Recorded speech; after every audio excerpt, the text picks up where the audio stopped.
Mabuhay! Ako po si Padayon ang inyong NCCA Arts Ambassador. Inaanyayahan kayong manood at tumutok dito sa Padayon, the NCCA Hours. Halina't ma-inspire sa mga kwento ng pag-asa, makisaya sa kwentuhang puno ng kaalaman, at matuto sa ating sining at kultura. At para laging updated sa mga kaganapang pangkultura, bisitahin, i-like, sundan at mag-subscribe sa Facebook page, Instagram, Twitter account at YouTube channel ng National Commission for Culture and the Arts sa @NCCA Official. Muli, ito po si Padayon Padayon na, Sulong na! Ang mga opinyon, kuro-kuro at pananaw na ipapahayag ng mga panauhin at mga tagapagdaloy ay hindi sa programa, sa pamunuan o ng ahensyang ito. Tamang kaalaman tungo sa malayang kaisipan. Ako po si Ferdy Isleta. Ang kultura ay susi sa kadakilaan. Ako po si Annie Luis. Isang oras lang ang kailangan. Ako po si Renena Peñas. Ito ang Padayon the NCCA Hour. Sulong na!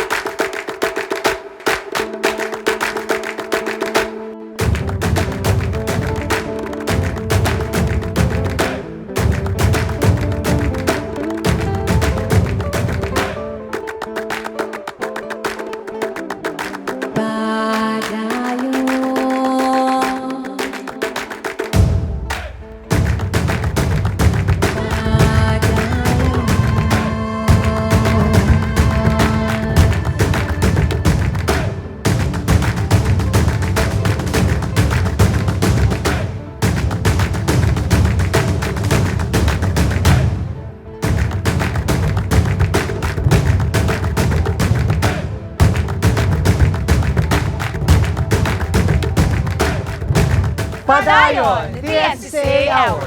Sulong na!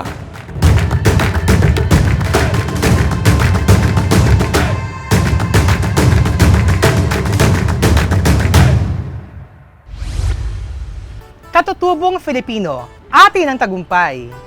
Ito ang tema ng pagdiriwang ng Indigenous Peoples Month noong nakaraang Oktubre. Isang magandang hapon mga kapadayon at mga partners. Ano-ano nga ba ang dapat abangan ng ating mga kapadayon sa hapong ito? Mga partners, ibabahagi natin sa ating mga kapadayon ang inihandog na programa ng NCCA para sa pagdiriwang ng Indigenous Peoples Month o Buwan ng Katutubong Pilipino noong buwan ng Oktubre. At syempre mga kapadayon, nandyan pa rin ang ating sining galaw at sining inspirasyon. Lahat yan ay inyong abangan dito lamang sa inyong paboritong weekend online cultural program tuwing Sabado at Linggo, alas 3 ng hapon. Ang Padayon the NCCA Hour. Hapoy pasiglahin, dagdagan ng konting sining, manood at mapawaw dito lamang sa Sining Galaw.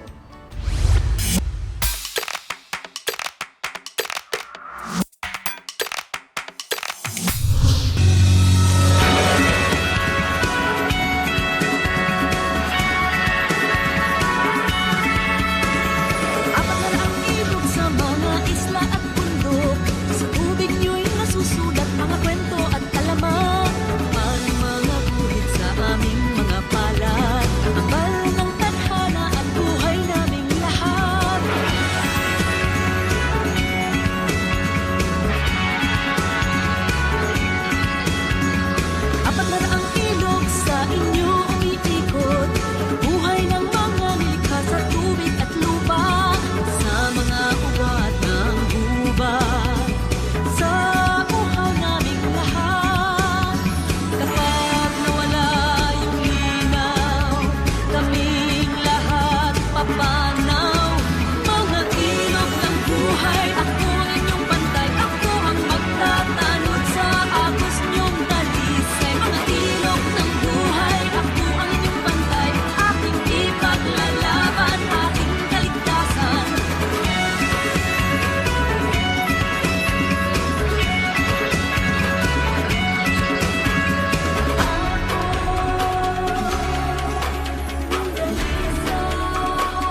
kapadayo, dito nga nakalipas sa Oktubre ay ating ipinagdiwang ang National Indigenous Peoples Month o Buwan ng mga Katutubong Pilipino sa bisa ng Presidential Proclamation No. 1906 na nilagdaan noong 2009. At mga partners, ngayong taon, tayo ay magdiriwang naman sa temang Katutubong Filipino, atin ang tagumpay. Para sa selebrasyon ngayong taon ay naganda ang NCCA sa pangunguna ng Subcommission on Cultural Communities and Traditional Arts o SCCTA ng mga episodes kung saan tampok ang iba't ibang components na tumatalakay sa tema. Ang mga episode na ito ay binubuo ng opening ceremony, episodes tampok ang Northern, Central at Southern Cultural Communities at ang closing ceremony. Para sa unang bahagi, ating tunghayan ang tatlong episodes. Ang pagpapasinaya sa tagumpay, Dayaw sa Sebangan at Dayaw Sito Lubon na Unot.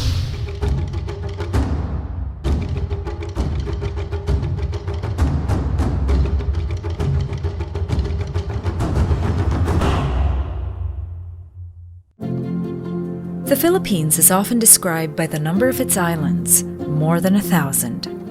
But what makes the archipelago really unique and special is its people belonging to many and diverse ethno-linguistic groups and cultural communities. The indigenous peoples of the Philippines and their cultures remain vital in the development of the Filipino identity and are living proof of a rich and diverse heritage. They are not often highlighted, but we celebrate these communities this October, declared National Indigenous Peoples Month by Presidential Proclamation No. 1906. For more than a decade now, the Subcommission on Cultural Communities and Traditional Arts of the National Commission for Culture and the Arts has been spearheading the celebration of National Indigenous Peoples Month with Dayaw, the Philippines Indigenous Peoples Festival. Dayaw 2021 will underscore how Indigenous peoples overcome challenges and crises with creativity and community. It will send messages of optimism and resilience with this year's theme, Katutubong Filipino, atin ang tagumpay. Isang makadayaw na araw sa inyong lahat. The richness and beauty of each of our indigenous communities adorns the Filipino identity, while our ancestral heritage is echoed over generations of indigenous customs, ingenuity, and victory. Hence, we must remain committed to support and celebrate the unique cultures of our Katutubo. The National Historical Commission of the Philippines joins the National Commission for Culture in the Arts and all Filipinos in celebrating National Indigenous Peoples Month this October through Dayaw 2021. Katutubong Pilipino, atin ang tagumpay.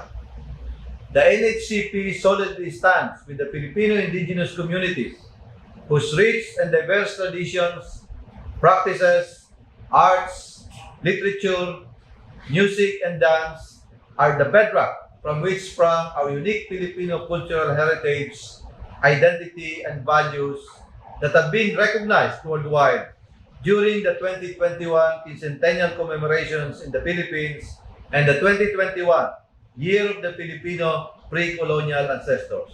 Bismillahirrahmanirrahim. Assalamu alaikum wa rahmatullahi ta'ala wa barakatuh. On behalf of the Bangsamoro government, I am delighted to join the National Commission for Culture and the Arts in celebrating the National Indigenous Peoples Month 2021. The very fiber of our cultural heritage speaks of that narrative and on where we are right now as a Filipino nation.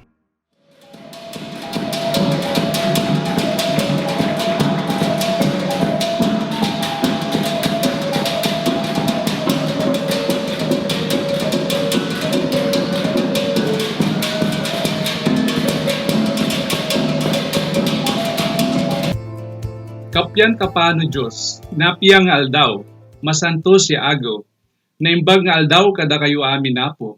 Isang mainit na pagbati sa inyong lahat ng isang makadayaw at maligayang buwan ng katutubong Filipino. Maayong hapon sa tanan. Mayad ayad nga hapon sa tanan. Mayad nga hapon kanatong tanan. Siling sang isa ka cultural master sa SLT Negros.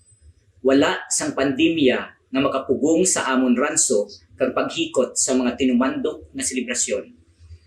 Amo man ang hambal sang isa ka ituman maghatbukid non sa Negros. Ang amon mga kagikan sa giya sang magbubuhat, hindi gid magpabaya sa amon bisan pa sini nga pandemya. Ini hindi makapugong sa amon pagpangalap kag paghiwat sang panghuman kag pagpatuman sang kinaiyahan nga balaod nga ginbilin sang amon mga katigulangan halin pa sang una nga panahon.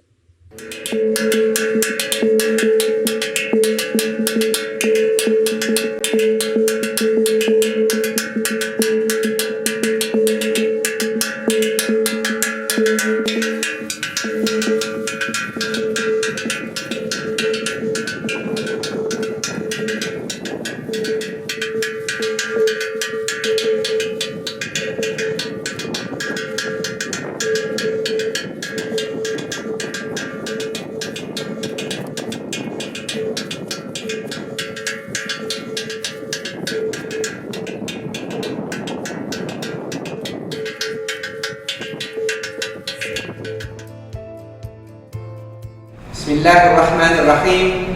Alhamdulillahi wa bihi nasta'in. Assalatu wassalamu ala rasulika sayyidina Muhammad wa ala alihi wa sahbihi wa sallam. Assalamualaikum warahmatullahi wabarakatuh. Mapya malunong sa kita nulang. Once again, we are celebrating the National Indigenous Peoples Month. We coin the annual gathering of the cultural communities nationwide as Dayaw, which means to present with pride, to show one's best with pride and dignity, coupled with excitement.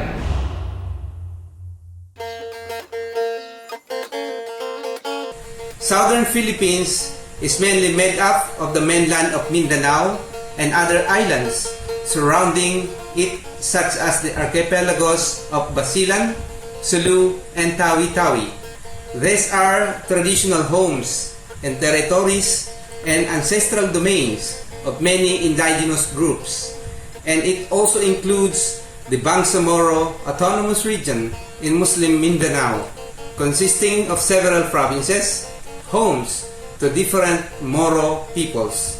This second Dayaw episode, titled Dayaw sa Sabangan, and guided by our theme this year, Katutubong Filipino, Ating ang Tagumpay, will feature some of our indigenous peoples with focuses on spirituality and well-being, indigenous learning systems, young entrepreneurs, protection and safeguarding of intangible cultural heritage, and responses to the impacts of climate change and disasters. We hope this presentation fosters greater awareness and appreciation of our own cultures, and we may all learn something as they share with us their heritage, wisdom, and creativity to serve as our beacon during these very challenging times. Traditional healers play important roles in their communities, and the healing process includes using medicinal plants and herbs, crop spirit rites, and veneration of and paying respect to ancestral spirits. The Christian and Moro peoples also have their own expressions of spirituality, of which healing is an important aspect. Lamina Dulo Gulili, a cultural master of the Balikan community in Amgoo, Landan, Polomolok, South Cotabato, highlights the integral role of the environment in wellness of the community. Water, in particular, is not just a resource, but an essential part of life and healing. Pumunta ka sa tubig, mag-ritual. Maghingi ka ng tulong sa Fudalo kung bakit mahina yung katawan ng isang tao, ganito. Kasi si nanay, yung sabi niya, Pag yung bagong ang buwan, yun ang sabi ni nanay, pumunta ka sa tubig para malakas yung katawan mo.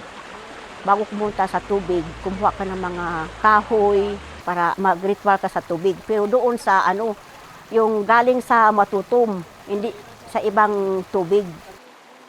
Gulili also emphasizes the crucial role of elders and relationships in community activities.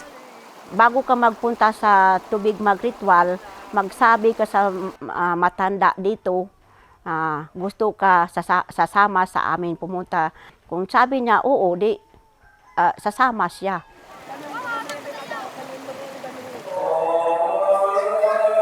For the Yakan, the mosque is a central part of their daily lives. Like in many communities, the COVID-19 pandemic has changed the way they practice their religion, including praying communally. But they respond to the new situation and continue to believe that Allah will lead them through anything.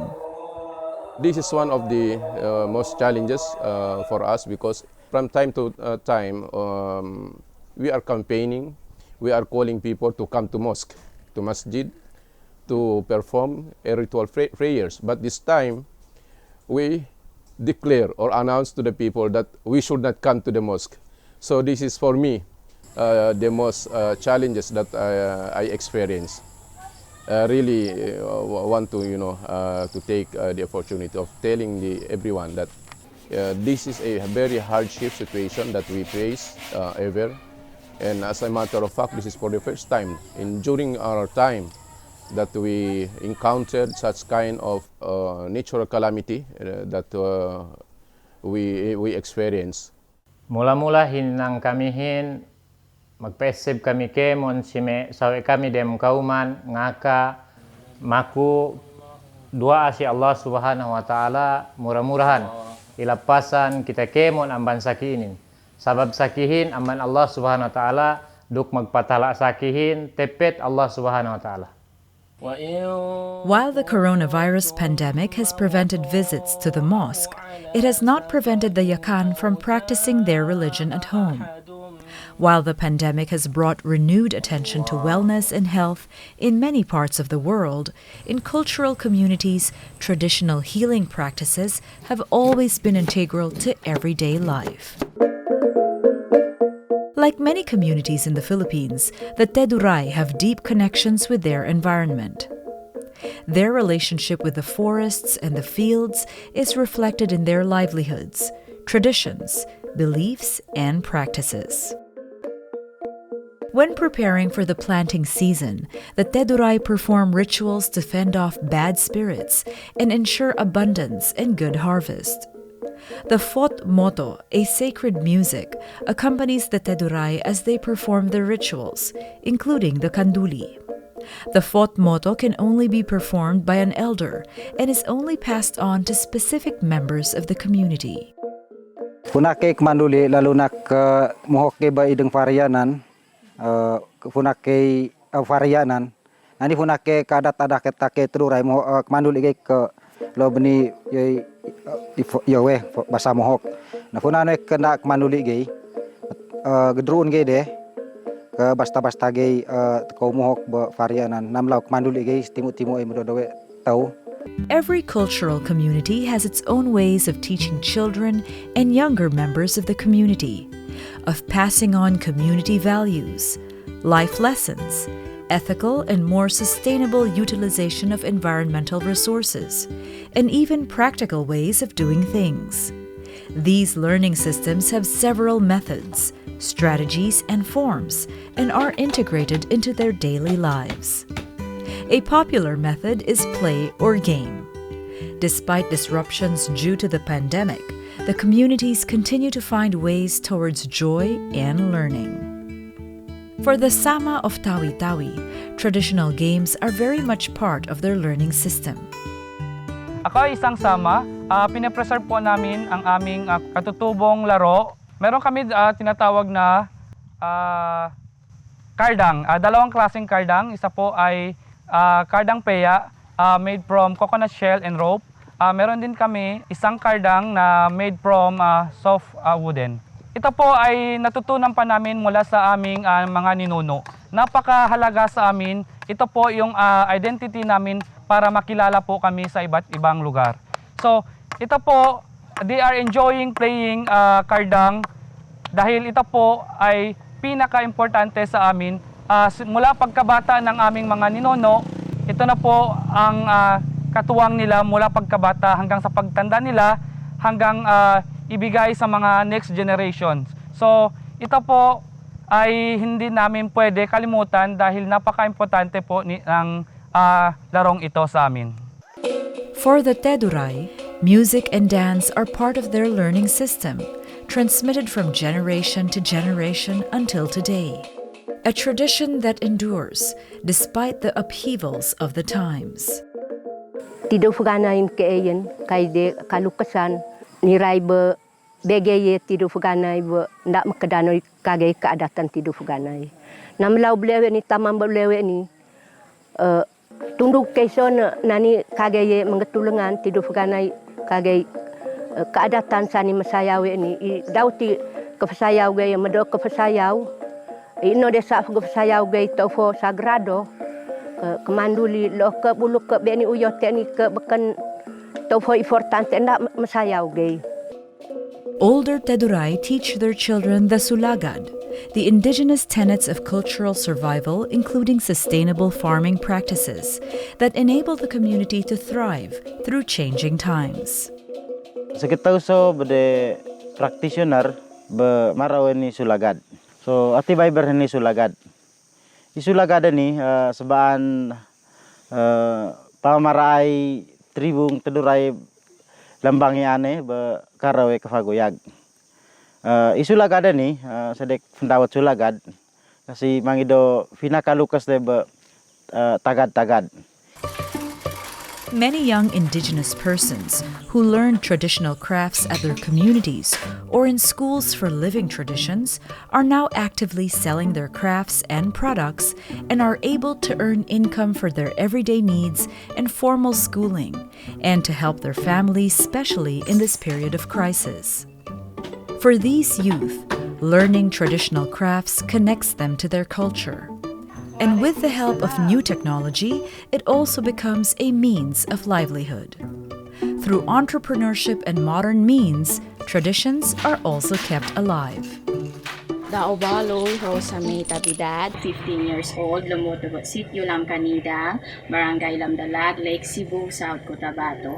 Nanim kum na mo ba SLT pa nim pandemic, mawal malawik, mawal matanalak, tumaol ba na masif ma. Nanim dao na mo, mawal lawik. Natay mahaligal, abay sawan kum income do, natay gamtobong bele, manabak kam tuhama. Omar Aransail Bara, a young Yakan from Basilan, found an opportunity during the pandemic to learn more about musical traditions and to share them with his community. Ininang kamihin si SLT, si waktu pandemik itu, mag-practice kami, may magtumahik, magkwinta, magtagunggo, kemon-kemon ne. Na masisab kami makausaha bang niya mag-hire si kami kung niya may magkawin atau may program sa miyaan, masisab kay Ansay. Na masisab magkatabang si may pamilya kami, pente bang kume bang niya may mag-hire si kami, pente na magkatabang-tabang isab si kami. Pamaybeg kun si may makanak atau pamasin-nasin na ko si Jainluk si matuk si kami may peteg tumayk magtagunggo. Buo ko siya mag-practice, magtagunggo. For ages, intangible cultural heritage is handed down through generations, around which communities grow and are nourished, from which we piece together our stories and draw insights and inspiration, connecting us to each other and to the world we live in. We are shaped and unified by our intangible cultural heritage, the shared treasures, the collective ingenuity, old but ever renewing and enduring.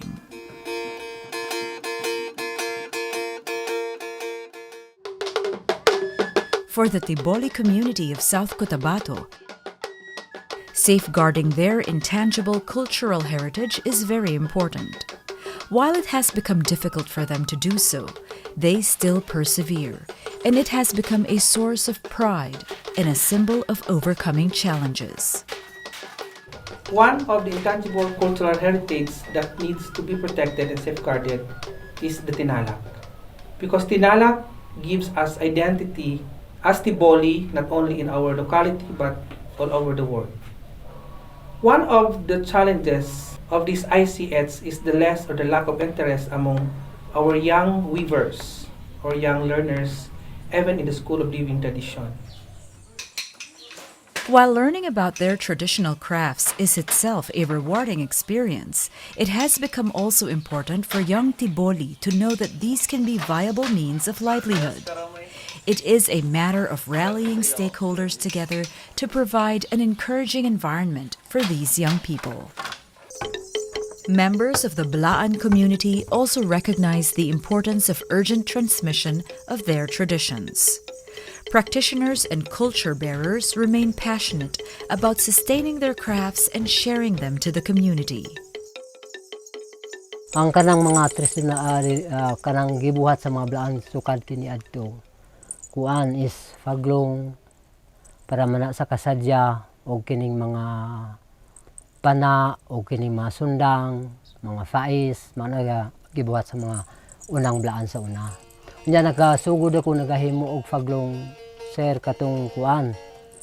7 years ako nagahimo kong faglong.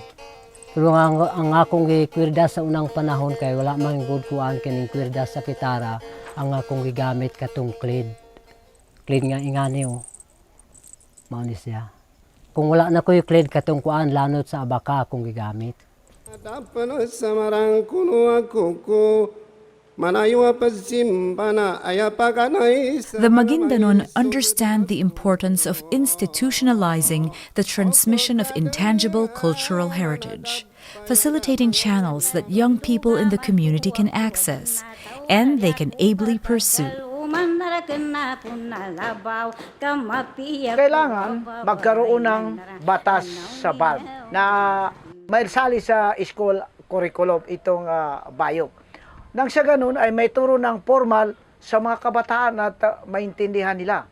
At siguro sa tulong na rin ng NCCA ay magkaroon tayo ng School of Living Tradition upang formal na maituro itong mga bayok, itong mga kulintang, yung mga pagsasagayan at marami pang mga culture at iba pang nakasanayan ng aming mga ninuno.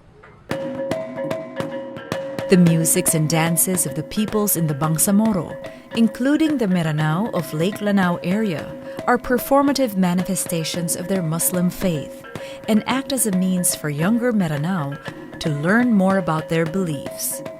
Islamic themes often recur throughout songs about love, farming, war, and community.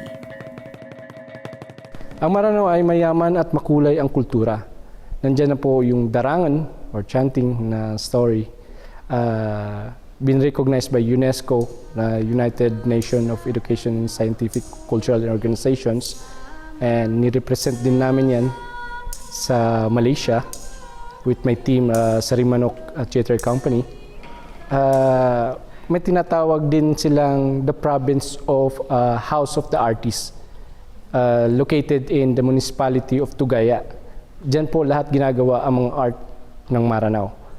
Nandiyan po ang paggawa ng musical instrument, ang gong, kulintang, tabu, and also yung different sizes of the baor or yung box kung ibig sabihin. At saka yung kris at saka sword.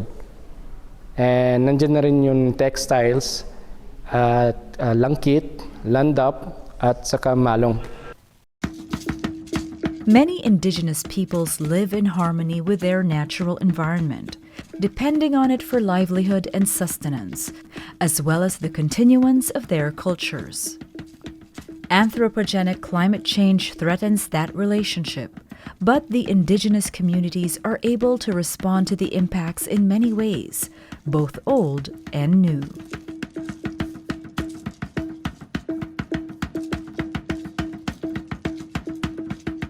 pinaniniwalaan ng aming mga kababayan, mga katribo, na mahalaga pinaka-importante masyado ang bundok na ito ay ma-preserve dahil meron kaming historical connection sa place na ito.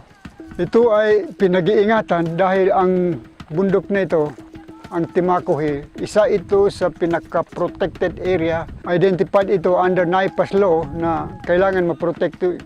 Maliban lamang sa ito ay biodiversity area, refuge ng mga biodiversity area, ito ay isa na ring watershed area kung saan ito ay water depository ng aming mga kababayan na nandito nang galing yung pinaka-fresh water na ginagamit sa buong siyudad ng Cotabato, kasama na ang mga adjacent communities, adjacent municipalities.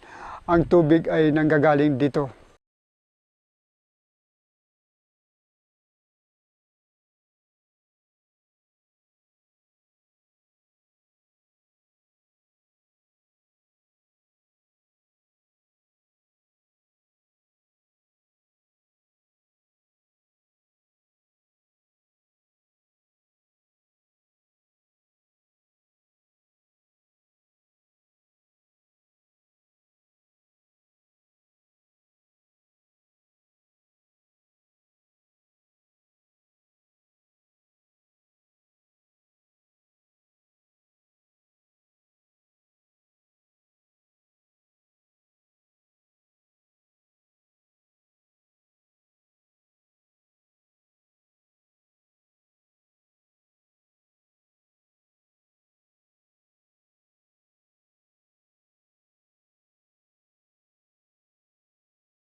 Maayong hapon sa tanan nga tumalambong sining kahiwatan.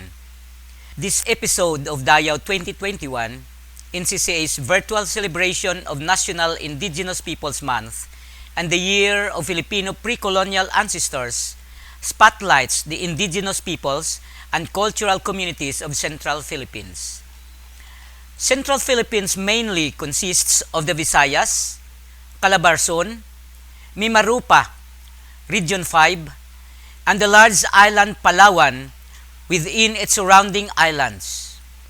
Being an archipelago, the sea has defining influences on the lives and cultures of the Visayan, rest of Luzon, and Palawan peoples, which belonging to different ethno-linguistic groups and cultural communities. In the time of the coronavirus pandemic, the indigenous groups and cultural communities in Central Philippines continue to thrive and sustain their day-to-day activities, traditions, and customs. Spiritual and healing practices, for example, remain an important aspect of their lives. Rituals for the sick are still practiced and traditional remedies are used by the Tagbanwa, Ati of Iloilo, and Bukidnon of Negros Occidental, Palawani, and Jamamapun, even as COVID-19 is changing the world. Their communal spirit proves to be a source of strength when faced with many issues and problems, including ones on health and spirituality. Fortunato Gandola, a traditional healer and cultural master of the Ituman Maghat Bukidnon community in the province Negros Occidental, talks about the challenges they face during the pandemic and how they cope and respond to the situation. Kami nga epektado sa ginatawag nga pandemic, kami nga mga cultural master, nagabuligay kami. Nga paano, kung may isa ka pamilya gani ang nagabatyag, ginabuligan na muna. O para nga hindi lang maglala ang sitwasyon, para nga maabsilto gid. In the Palawani communities of southern Palawan, their spiritual well-being is assured despite the pandemic through healers such as Dalma Abil Baclao, who has adapted modern technology in treating the illnesses of community members. The rituals he performs include sukod, or measuring, tawar, or prayer, and pag-alay or offering. Ako si Dalma Abdel Baklaw, taga Pulutsyor. Magpangubat ko sukod ng nasugat ang punso, subay mag-alay. At maragkat may ito, maragkat maputi, baka sigupiapat ng batang, tilog dua. Ang pa ipalpas manok, dut na mo may nasugatan kanyo. Hingay ipangubat ko. Nang nasugat gasit mga singgan og no, pagtawaran ko lang. Mga paganat tao patay, bati, ayun gabin.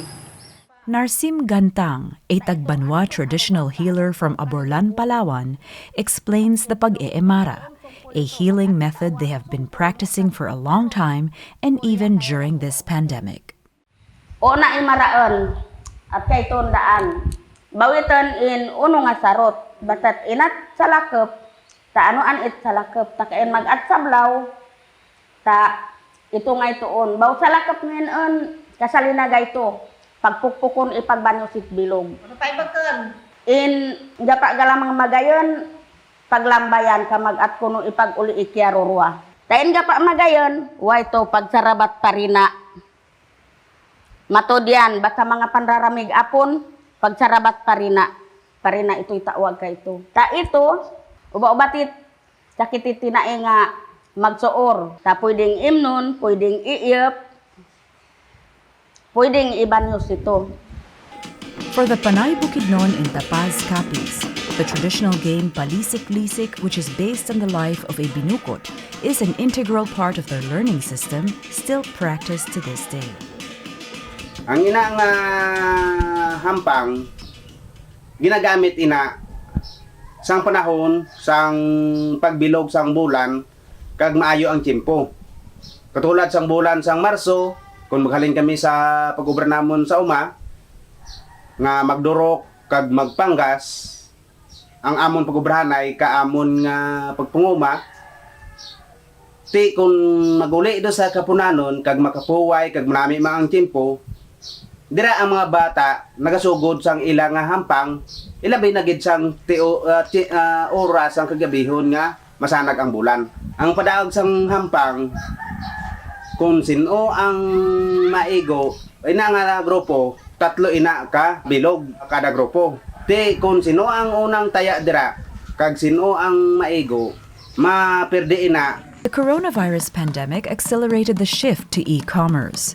Many members of indigenous communities of the Philippines also learned about and ventured into online selling, marketing their products to a wider clientele. Young entrepreneur Renel Lavilla reminds his fellow Panay Bukidnon youth to treasure their culture as this is their identity and a source of their pride. Kaya akad lang tanang mabilin sa angay kumanya kabataan niya Panay Bukidnon, daan, bisan, nagamoderno doon niya kalibutan, kag ginasabol na kitak teknolohiya, dapat haksen yung gihapon, ipangabuhi, palanggaan, kag daroon ninyo bisan sa diin, nga hilit ka Pilipinas sa aton niya kultura, kag sa kalibutan, kag ipabugal gid naton dia. Hay tuod, nga dapat magsabay kita sa modernisasyon, pero sa aton niya pagsabay, dapat amuman ang aton niya pagsabay man sa pagbitbit, kag pagpadayon ka aton niya kultura, hayda ang kultura natin manggad natin dia kag panurublian sa aton nga mga kamalaman na hindi matupengan kabisan ano nga kwarta kag bulawan sa ibabaw kakalibutan. The Dumagat Remontado strives to protect, revive, and safeguard their dances, music, language, and customary law. Sa akin po ay siguro ay prioridad na ang kinukuha namin ngayon sa mga pamayanan, lalong-lalo na sa kabataan, yung maibalik at maituro talaga sa kanila ay yung tunay na kultura ng mga katutubo. Yung mga pamahiin at saka yung paggalang sa kalikasan. At makilala din na dapat mabalikan din sa kanila na ang lahat ng nakikita sa loob ng ancestral domain ng mga katutubo ay may buhay. Ang kaugalian ng aming mga ninuno ay kahit bato yan ay may buhay. Kahit na yan ay puno, yan ay may buhay. Tubig, may buhay. Lahat ng nakikita, yung hangin nga ay sa paniniwala ng mga katutubo ay may buhay. Kaya isa siguro itong pinakamahalagang intangible cultural heritage sa amin na mailinaw at maituro sa aming mga kabataan upang ito ay hindi mawala. Natunghayan natin ang pagbubukas ng Indigenous Peoples Month celebration at ang mga inihandog na episodes ng Southern at Northern Cultural Communities. Huwag kayong bibitaw mga kapadayon at abangan ang ikalawang bahagi ng ating pagdiriwang ng Buwan ng Katutubong Pilipino. Dito lang sa Padayon. Mga kwento ng pag-asa at inspirasyon sa puso natin laging may puwang, lalong-lalo na ngayong panahon. Kami samahang manood sa istorya at pagkatanghal na aming tampok ngayong hapon. Dito sa Sining Inspirasyon.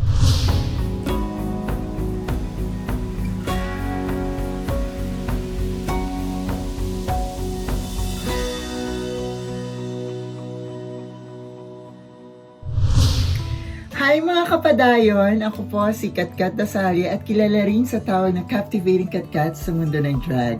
Ako ay isang transgender drag queen at 20 taon na ako sa mundo ng drag. Meron na rin ako mga nakamit na karangalan sa pagdadrag local man at international. Ako ay napili bilang isang Asia's 10 Finest Drag Queens na ginanap sa Thailand. Isa rin ako sa mga napili ng UK Out Magazine bilang 60 World's Most Sickening Drag Queens. At dito naman sa Pinas ay napili naman ako ng Preview Magazine bilang isa sa 10 Trans Revolution. At itong taon lang itinanghal naman ako ng VP Choice Awards bilang Favorite Local Drag Queen of the Year. Ay!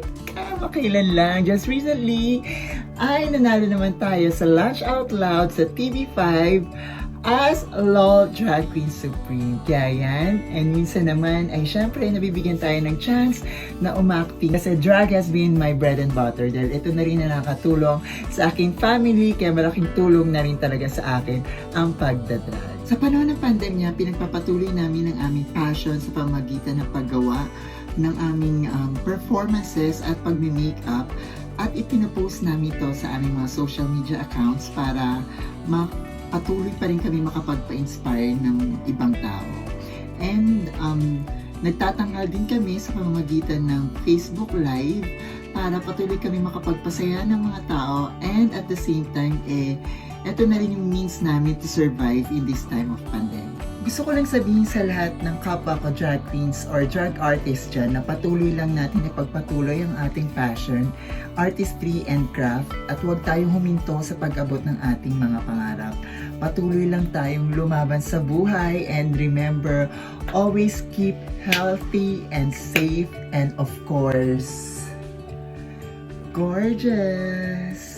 At ngayon mga kapadayon, ito na ang pinakahihintay niyong pagtatanghal. Kaya panoorin niyo ang aking performance bilang isang drag artist at performer at nagsisilbing isang sining inspirasyon dahil tayong lahat ay bongga! Buhok mo'y Gucci, talapa kay Gucci, supot mo'y kawani kito'y di nang galing kay Elo.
Spirituality and well-being, Indigenous learning systems, young IP entrepreneurs, protection and safeguarding of intangible cultural heritage, responses to the impact of climate change and disasters, fellowship among the various IPs across the country.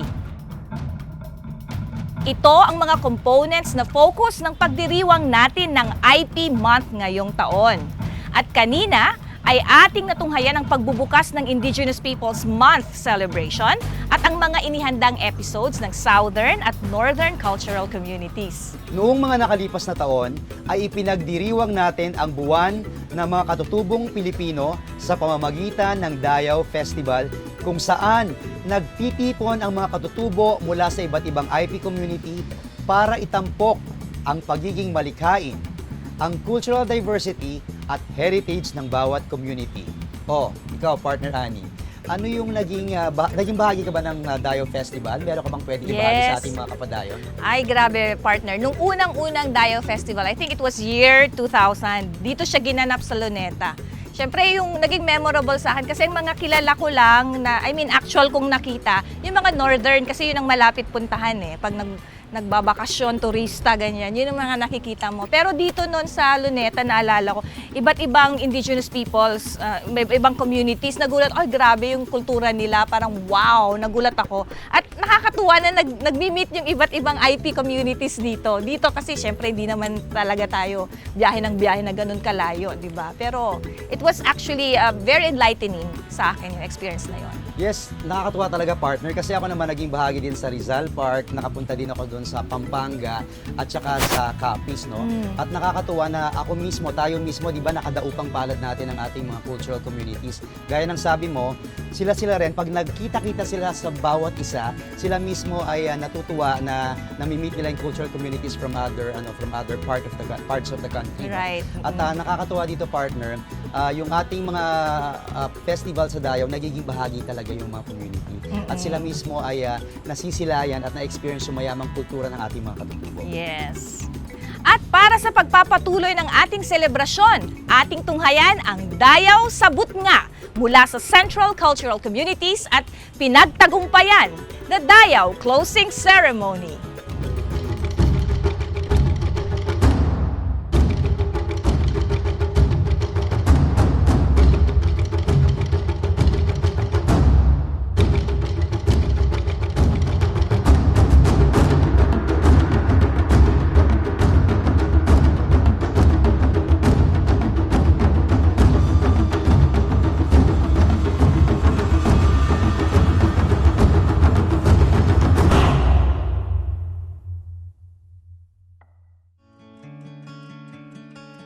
Hagyo, kapyan kapano Diyos, napiya nga algaw, masanto sa agaw, naimbag nga aldaw kada kayo amin apo.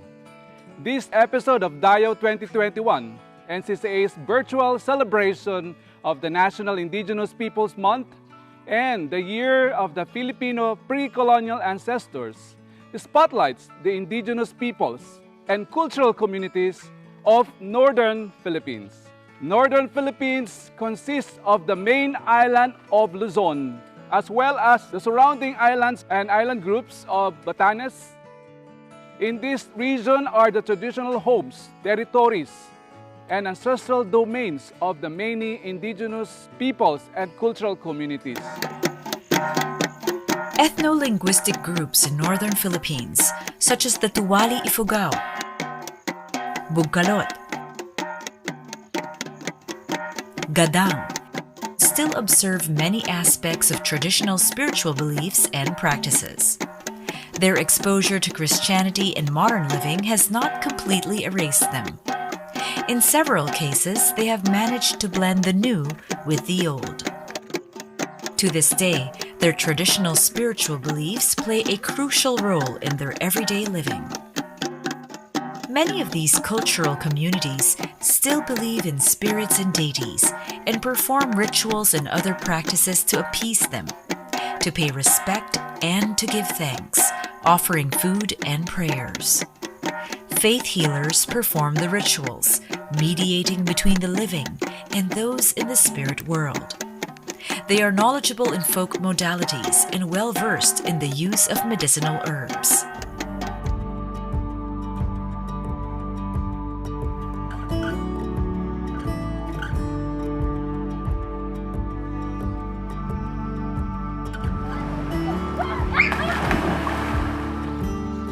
Many young people now are becoming distant from the traditional knowledge and learning systems of their elders, which are part of their community's collective memories.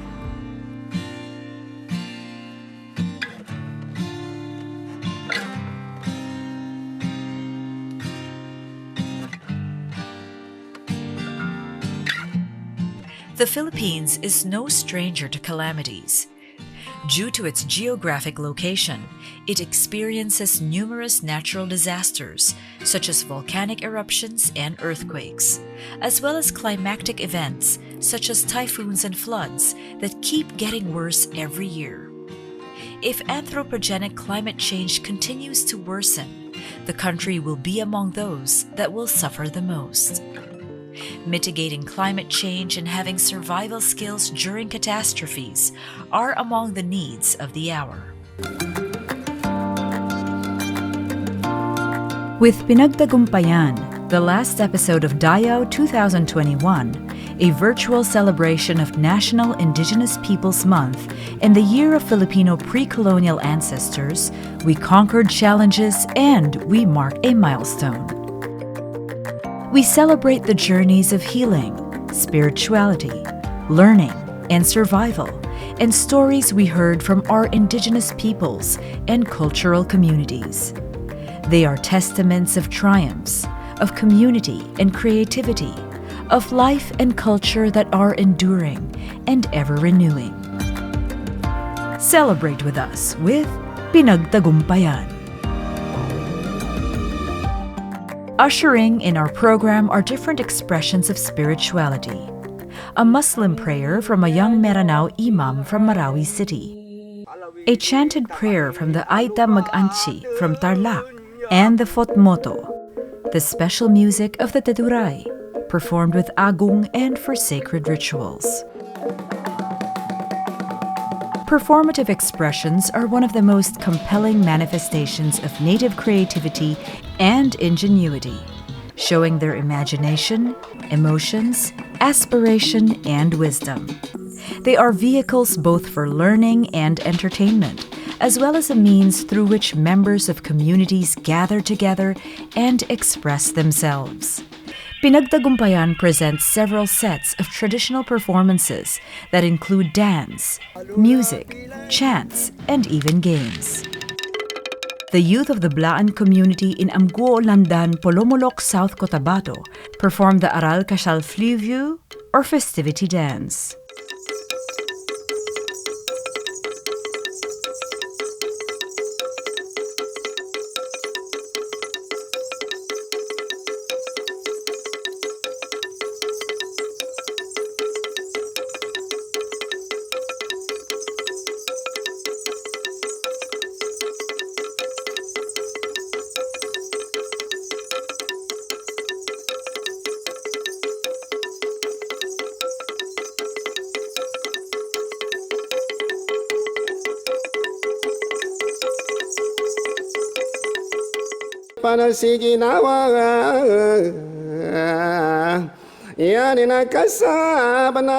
The bayok is a chanted oral expression and art form of the Maguindanaon and Meranao peoples, notable for its eloquence and use of metaphors.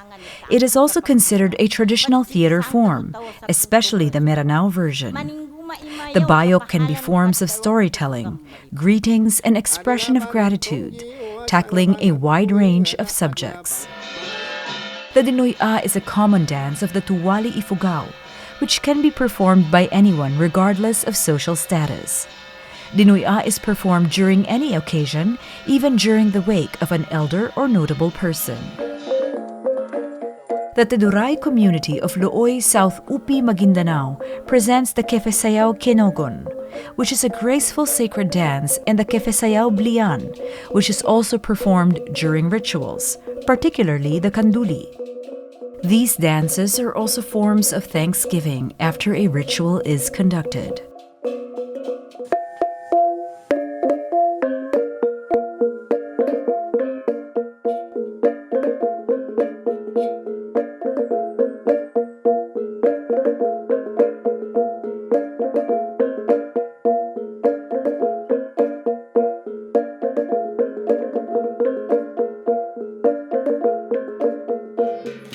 The binanog is one of the well-known dances of the Panay Bukidnon people of the interior and upland areas of Panay Island in western Visayas. Binanog means to dance like a banog, which can refer to a kite, a hawk, or an eagle.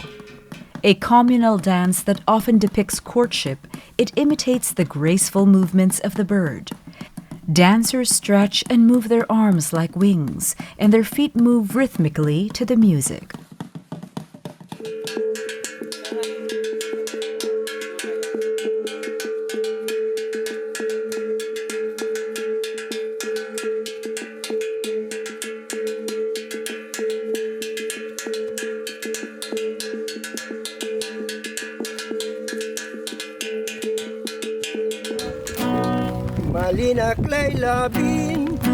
The folk song Malinaklay Labi, or Serenity of the Night, is one of the most popular songs of the Pangasinan ethnic group.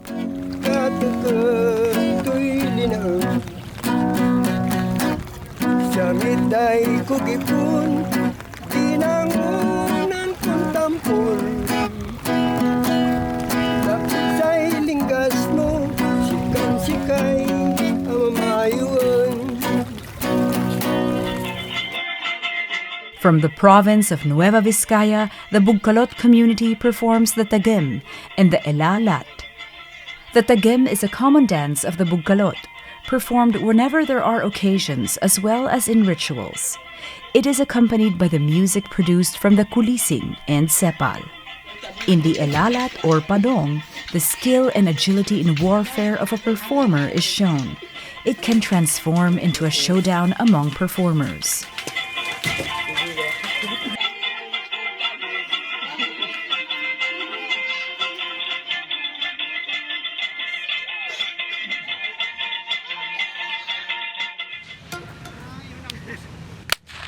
Ay aturan no kasipa na ayabo di makasipa na subo sa mga dato exclusive for the men. So kasipa nabigan na nan sa priority o mga lokstano. So kasipa na ayat tabi itian na aya mala na mataw kasipa. Mataw ka making giginaway ka. So kasipa naginan so robano di kang giginaway gusto kaysa sa o mga tao, membro sa diyan kasi.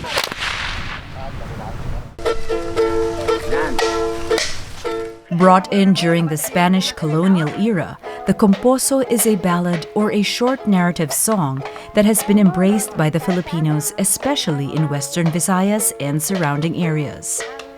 The musical form has been well loved even today and adapted to become a vehicle of native expressions. The composo today tackles a wide variety of topics, but love remains a very popular subject. It is performed by the Hiligaynon, Karaya, Kuyunon, Mangyan, and the Sibuyan Mangyan Tagabukid, a Romblomanon subgroup residing in the upland areas of Sibuyan Island of the province of Romblon.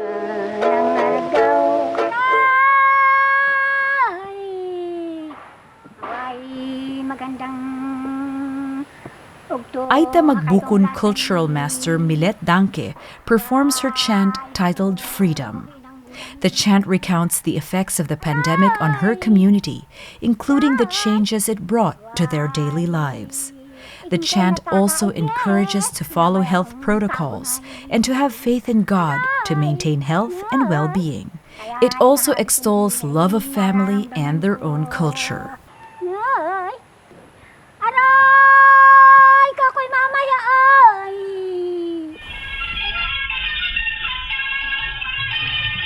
One of the folk dances of the Pangasinan people is konan or coin dance.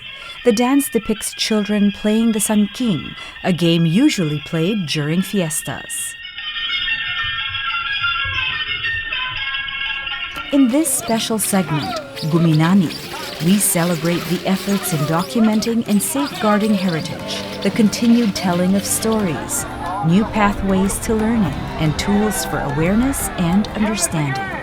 We celebrate a harvest of NCCA projects about and for the cultural communities. the International Information and Networking Center for Intangible Cultural Heritage in the Asia-Pacific region, under the auspices of UNESCO or ICHCAP, partnered with the NCCA to create 10 video documentaries on different Philippine intangible cultural heritage elements, or ICH. This is part of ICHCAP's effort in the region to address the urgent need to make high-quality documentation that can contribute to safeguarding, transmitting, and raising awareness on existing ICH elements. The project involves both media experts and ICH experts working together and sharing their experiences. The 10 Philippine ICH documentaries are now on view on the official YouTube channel of ICHCAP, providing valuable information and generating a deeper understanding on the threatened heritage elements. The Tagbanwa of Palawan has many dances or kenda, which are usually ritualistic, used in calling the spirits. There are different kinds of dance rituals, such as those performed before or after the kasagyaan, or a joyful occasion, or for rituals such as the lambay. These dance rituals are generally associated with healing practices and are usually meant to appease the spirits so they will not bring sickness to people. Additionally, these rituals are believed to ensure a good and healthy life and bring good harvest. In Tuwali Ifugao society, the tobab or pagadot is a dance exclusive to the wealthy.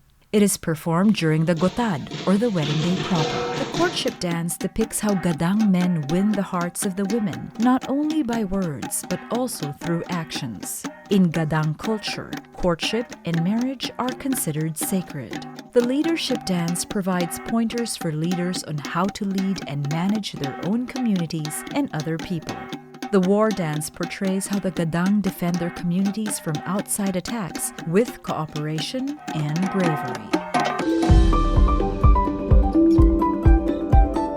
The Dayaw 2021 celebration is coming to a close, but the journey continues as we cry, laugh, listen, participate, think, play, love, fight, struggle, dance, sing, learn, grow, and triumph. The stories of the indigenous peoples and communities are an important part of the journey of the Filipino and the journey of humanity. The triumph of these communities is the triumph of the nation and the triumph of humanity.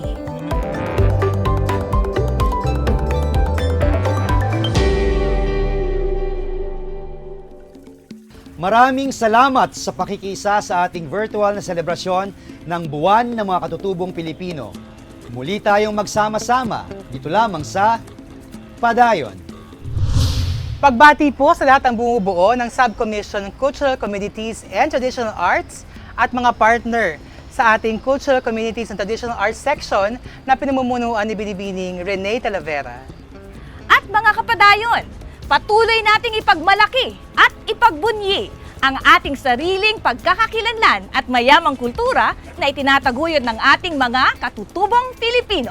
Kaya naman para laging updated sa mga kaganapang pangkultura, bisitahin, i-like, sundan at mag-subscribe sa Facebook page, Instagram, Twitter account at YouTube channel ng National Commission for Culture and the Arts sa @NCCA Official.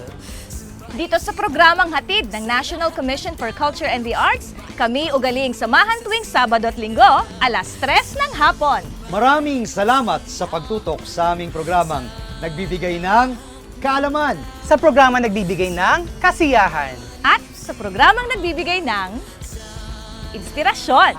Ito ang Padayon the NCCA Hour. Sulong na!